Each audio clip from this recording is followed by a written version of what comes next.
Бул чогулган жарандар Ош шаарынын Касымбеков көчөсүндө жайгашкан көп кабаттуу үйлөрдүн тургундары. Алар бажы терминалына келген оор жүк ташуучу унаалар тыгын пайда кылып, жаш балдарга кооптулук жараткандыгын айтып жатышат. Жергиликтүүлөр белгилегендей, айдоочулар унааларын жол жээгине коюп алышат. Бул жерде мурун пробка болгон эмес. Бул даже залакасына шаарга деле тийип атат. Анан бул жерге азыр келгенден кийин мына жер пробка болуп калат. Гайлар да жетишпей калып атат. Ошон үчүн жолго коюп атат, уйку бербей атат адамдарга. Мына бүт ушул территорияда жашагандарбыз биз. Эми бул жердин эмеси аз экен да, ошого ылайыктуу кирсин, калганы ошо мурун мына Каратайдан келип туруп, Каратайга кетсин. Каратайда уже месяцы бар экен, ошо жака кетсин, пустой турат экен. Бул шаардын ичинде эмне бар бул жерге? Бул жерге ошо мурунку келген Өзбекстандан келе бир 5-6 бар экен. Мыналар ачык болчу, булар ачып бер башка нерсе болчу.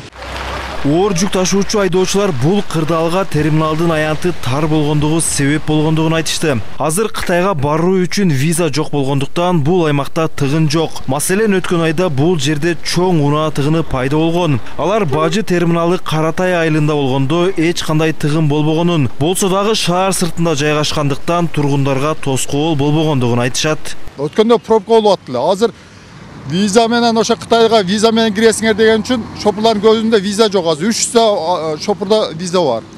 Олордун жарымы 100ге жакын үйүндө болсо, мына Кыргызстандын ичинде кире элек болсо, 100ге жакыны ишкерде эле болуп атат. Олар чыгып азыр келгичекти, мына терминал азыр бошоп калды да суюк. Өткөндө күнүнө 150 машина, 170 машина чыгып атканда, ошондой кылып искусственный ояктан бууп мына жака киргизип аткан. Ал эми аталган бажы терминалынын жетекчиси жогоруда айтылган эки маселе тең негизсиз деп эсептейт. Анын айтымында жол жээгине коюлган унаалар терминалга эмес, өздөрүнүн жеке иштери менен коюлган. Мындан сырткары бул аймакка унаа тейлөөчү жай жакын жайгашкан. Ошондуктан тургундар арасында түшүнбөстүктөр жаралууда. Транзиттин участниктеринин 80-90%-ine бул жака көчкөнүнө жакшы болду. Эгер ол жерде жолдо мындай пробка болбосо да, а пробканы мен бай айтып кеттим, атайла уюштурулган учурлар болду да. Пробка болбосо бардыгына жакшы болду. Фуралар келет мына. Мына бош турат, мисалы, кирип кетет бул жактанчы. Бул жерде интенсивность движения өз негизи көп. Пробка машина биздин терминалга ошол Каратайда кирип аткан жүк кирбегенде деле, азыркы мындай башка фура жок учурда деле бул жерде кечке маал частниктерди билесиңер да, пробка болуп калат. Жеңил машиналар өздөрү эле пробка болот. Азыр деле карасаңар, мисалы, машинанын аягы үзүлбөйт. Ушундай пробкада. А бул жака келген машиналар ушул эле катар менен келип туруп буруп кирип кетет. Бул жакта 2-3 саат документтерин бүтүрөт, кайра ар жак менен чыгып кетишет.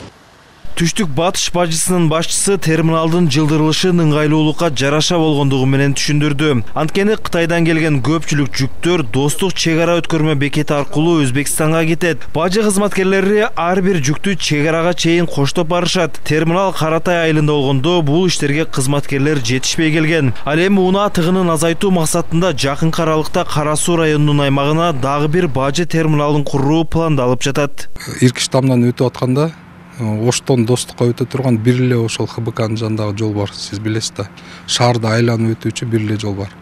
Анан ал башынан эле ошол машиналар ошол жол менен өтүшчү. Анан жанагы ошол жакта жергиликтүү жашоочулардын арызданып келгени боюнча биздин кызматкерлер барып карап келишти, иликтөө жүргүзүп. Алардын айтымы боюнча ошол жашоочулардын астында турган машиналар жана убактылуу көзөмөлдөө жайына кире турган машиналар эмес, өзүнчө эле башка турган машиналар болду деп чыгып атат да азыркы убакта.